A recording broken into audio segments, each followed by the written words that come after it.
Ahoy!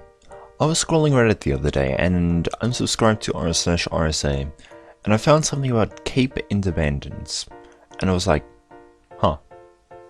And then I played Beer 2 or something, I don't know. A little later I developed a bit of an interest and I did some digging, and then I found an article by BizLive called 58% of people in the Western Cape want a referendum on Cape Independence.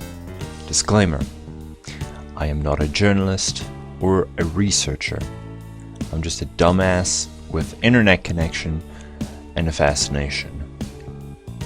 After I read the article, I thought, is it possible? Can it happen? Can't have a crunch without the munch. Niche references aside, I wondered, is it possible? Why do you want this and who can make this happen? You know what? Screw continuity, we're gonna answer the middle question first. The answer, yeah, it's the ANC. The ANC, if you don't know, is a political party that has been in power since 1994. Wow, Tyrant, that's a really long time. Yes it is. The one, the only, prepubescent child Rex McPlays. He asked me to read that, by the way.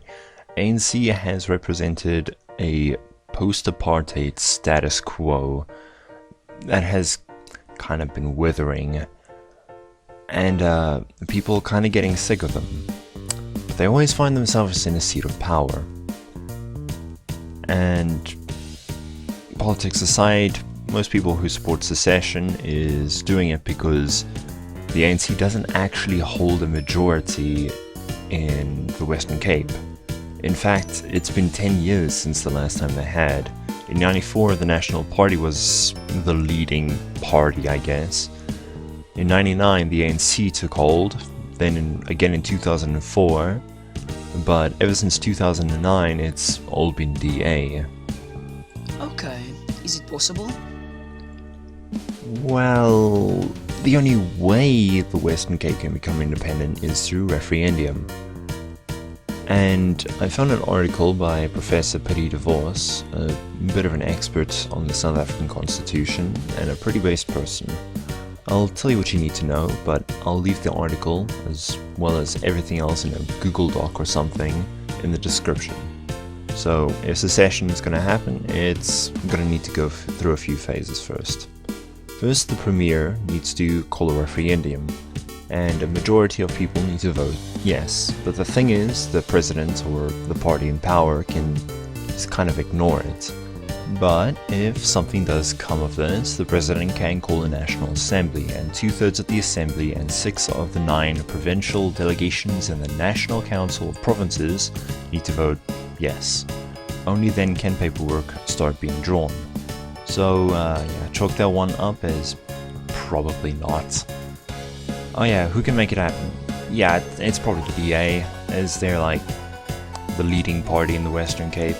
So yeah, there's your answer on whether or not it can be done.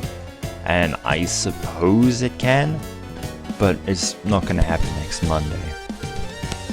Wow, Tyrant, there's still like a lot of this video left. Yes, that's because I spent a lot of time on this and I never did anything like this before. So consider this a more optional part of the video. The part filled with the other nonsense that I found.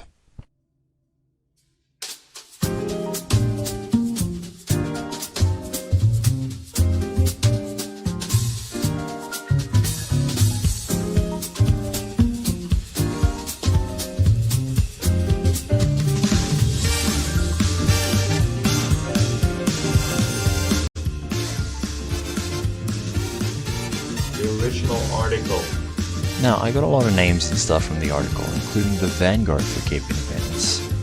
Phil Craig, he has a Twitter, and his group, the Cape Independence Advocacy Group, or the CIAG. I'll let you listen to snippets of the article and give a bit of background on the important stuff. And look, I think it's important that we do have data and independent data that gives us some credible picture of what's actually going on. Yeah. So what did how was your latest survey conducted? So we used Victory Research again. Victory Research did work for Uber, the DA, the IRR, and Populous. And obviously they're a very well respected and independent organisation run by Gareth van Onselen. Gareth van Onselen. CEO and editor for Victory, who also controls the Twitter accounts for Inside Polls, Quotes ANC, and SA Hypocrisy. As we did last year, we approached them, and obviously they designed the poll. We obviously gave them some of the questions that we wanted the answers to, but they would then phrase the question and structure the poll in a sort of scientific manner so that the results are meaningful and credible. And this particular poll has a margin of error of 4%. It does look like the weight is now, or the balance is now, turning towards people in the Western Cape who actually want independence. Absolutely, no, absolutely, no. And I think it's one of these situations where people kind of also have to look slightly outside of the box and understand everything in its correct context. So some of the headline numbers in these polls will probably catch people unawares, but certainly wouldn't catch us unawares. So we've now got to the situation where 58% of people in the Western Cape want a referendum on Cape independence. So according to a survey of 186 people over the age of 18. Clear majority, and well past the margin of error for any poll. Amongst the DA's own voters, that goes up to 65%. I think you have to kind of look at, one of the interesting things is when we look at Cape independence, what's behind Cape independence is ideology. It's a political ideology. The Western Cape fundamentally wants different things to the rest of the country. We consistently elect a different government, and whilst the other 8 provinces of South Africa, whatever they think of the ANC or whatever they say they think of the ANC, they keep electing it. The Western Cape and the majority of Western Cape voters have never, in 27 years, voted for the ANC. We don't want. Not exactly true. 94 the National Party was voted, but from 99 to 09 the ANC was voted, so I would say 12 years instead. The ANC. We've never wanted the ANC. They were briefly a minority government and never to be repeated again. We want to get out of that situation. And what do you see? So you see the Western Cape, without us speaking for any political party, the Western Cape has elected the DA for 3 straight terms. So even if the Western Cape government were no better than the ANC, which would be a pitiful experience, we would still be 38% financially better off. Of South Africa's 10 biggest companies, 6 are located in the Western Cape. I'm not sure what these gamers are using, but Forbes says only 3 of the 10 biggest are in the Western Cape. Okay, so you get the referendum within the next 2 years, which you're predicting. 2 final questions. The one is, what would stop you from having that referendum? In other words, what would Pretoria need to do to make it possible for people like yourself and the 46% of registered voters who want independence to actually turn that around? And the second point, just following from that, is if that doesn't work, in other words, if you continue with the referendum, how much longer thereafter before you'd be able to raise the flag of the Cape of Good Hope, or whatever you decide to call the new country? Yeah. Okay, so first of all, what would stop us? I think we're beyond that point. I think we're past the point of no return. Look, They really aren't past the point of no return. There's still a lot of work to do, and the National Assembly can just kind of ignore them for the next few years, and for those next few years, secession will be dead in the water. But Phil does have a Twitter, and I checked it out, and I found the Cape Exit Twitter. Cape Exit has about 80,000 members, a website I like doing this with, and they are a non-political party, which I guess means they're a support class for political parties that do support secession. But after looking through their Twitter, I found a retweet, and in that retweet, a Discord link. The Cape Port server is actually a pretty nice place. You ask a question, someone will have an answer, a stark contrast to my server. Invite link to the Cape Port is in the description. I was there for like 2 weeks before I decided to DM the server owner. Why did it take 2 weeks? Because I'm shy. My interactions with Robert was a very pleasant one. Ahoy, can I ask you a few questions regarding Cape independence? Thank you. Do you think the Cape's economy can sustain the break? Absolutely. We have a number of key strong industries already based in the Cape. We are a key node in Africa for talented workers/entrepreneurs, and we're a net contributor to the national budget. A number of economists such as Russell Lamberti, Chief Economist for Sagilige and Slightly Unhinged, have already stated that economics is not a barrier to succession. Post-independence also gives us the potential to build and develop new/existing industries as well as attract foreign investments, which under the ANC has been limited. Does the Cape have the ability to create its own electricity without state companies like Eskom?